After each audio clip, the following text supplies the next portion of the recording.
और इस समय सबसे बड़ी खबर धर्मशाला से आ रही है। मुख्यमंत्री सुक्खू ने शुक्रवार को कांगड़ा के शीतकालीन प्रवास के दौरान ऊपरलीखंड में 750 मेगावाट के सोलर पावर प्रोजेक्ट का उद्घाटन किया। मुख्यमंत्री सुक्खू ने कहा, हमने कांगड़ा प्रवास के दिन काफ़ी समय से जो अधूरे प्रोजेक्ट्स पड़े थे, उन प्रोजेक्ट्स पर पैसा लगाकर उनको पूरा करके आज उनका उद्घाटन किया है। मुख्यमंत्री ने कहा, प्रदेश सरकार बहुत जल्द नालागढ़ में हाइड्रोजन प्रोजेक्ट का शिलान्यास करने जा रही है। सौर ऊर्जा से हम हिमाचल प्रदेश के बिजली बोर्ड और पावर कॉरपोरेशन को बिजली मुहैया करवाएंगे। वहीं 2 साल में हमारी सरकार ने सोलर पावर में वृद्धि की है। मुख्यमंत्री सुक्खू ने कहा, डमटाल में भी 200 मेगावाट का एक सोलर पावर प्रोजेक्ट का शिलान्यास किया जाएगा। साथ ही हम विंड की तरफ बढ़ रहे हैं और भविष्य में विंड प्रोजेक्ट्स भी हिमाचल में लगाए जाएंगे। मुख्यमंत्री सुक्खू ने कहा, पालमपुर से हमीरपुर तक सड़क को 2 लेन करने का प्रोजेक्ट पास हो चुका है और इसी तरह कई सड़कों को भी पास किया जाएगा।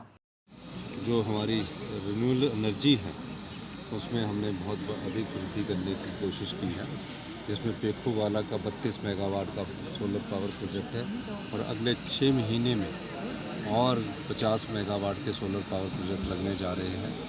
और पहला हिंदुस्तान का सरकारी क्षेत्र में हम ग्रीन हाइड्रोजन का 1 मेगावाट का प्रोजेक्ट भी अभी नालागढ़ में जल्दी उसका शिलान्यास करने जा रहे हैं। तो जो सौर ऊर्जा है उससे हम हिमाचल प्रदेश के जो बिजली बोर्ड है, पावर कॉरपोरेशन है, उनको बिजली उपलब्ध करवाएंगे और ये सब आत्मनिर्भर हिमाचल की ओर बढ़ते हुए कदम है। मेरा मानना है कि जहाँ हाइड्रो के द्वारा हम बिजली पैदा कर रहे हैं, वहाँ सोलर के क्षेत्र में भी पीछे नहीं रहना चाहिए। 2 साल में हमारी सरकार ने सोलर के क्षेत्र में महत्वपूर्ण वृद्धि की है। पहली बार हिमाचल का सबसे बड़ा सोलर पावर प्रोजेक्ट पेखोवाला में लगाया गया है। अब सोलर कैपिटल जो हिमाचल प्रदेश की बनने जा रही है वो ऊना जिला बनने जा रही है, जहाँ तकरीबन 150 मेगावाट के सोलर पावर प्रोजेक्ट्स के काम चले हुए हैं। और जल्दी ही डमटाल में 200 मेगावाट का एक बड़ा सोलर पावर प्रोजेक्ट का हम शिलान्यास करेंगे। और निश्चित तौर पर जब हम सर्दी आती है और सर्दी में हम अक्टूबर से लेकर मार्च तक हिमाचल प्रदेश सरकार, कहा जाता है कि हम सरप्लस स्टेट है, लेकिन अक्टूबर से लेकर मार्च तक हम 5 से 7 रुपये के बीच बिजली बाहर से खरीदते हैं। और आप 5 से 7 रुपये हम जब बिजली खरीदते हैं और अपनी जनता को हम उपलब्ध करवाते हैं, तो निश्चित तौर पर हमें बिजली के मामले में भी सर्दी के वक्त आत्मनिर्भर होना पड़ेगा।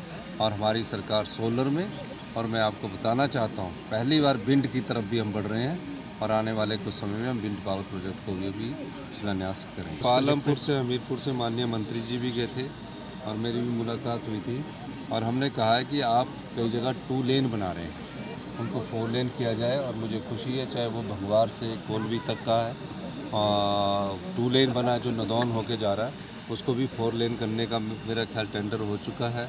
और यहाँ से पालमपुर से लेकर मंडी तक सभी को 4 लेने की बात हमारी सरकार ने गडकरी जी से उठाई थी और मेरे ख्याल सैद्धांतिक तौर पर उसकी सहमति बन चुकी है और निश्चित तौर पर वो 4 लेन होगा। सब्सिडी छोड़ने को लेकर सर आह्वान कर रही है प्रदेश सरकार सभी लोगों से, लेकिन अभी भी अगर देखा जाए तो मंडी और कांगड़ा जिला बहुत पीछे है, वहाँ सत्ता और विपक्ष किसी ने भी सब्सिडी नहीं छोड़ी है सर। नहीं, मैंने कहा है सबसे, सभी जनता से नहीं की है, मैंने बोला स्वेच्छा से सब्सिडी छोड़ने की बात की है। उनकी अपनी मर्जी है, जो छोड़ना चाहता छोड़े। ये सब पैसा आत्मनिर्भर हिमाचल के लिए और गरीब लोगों के कल्याण के लिए ज़रूरी है, किसान के कल्याण के लिए ज़रूरी है।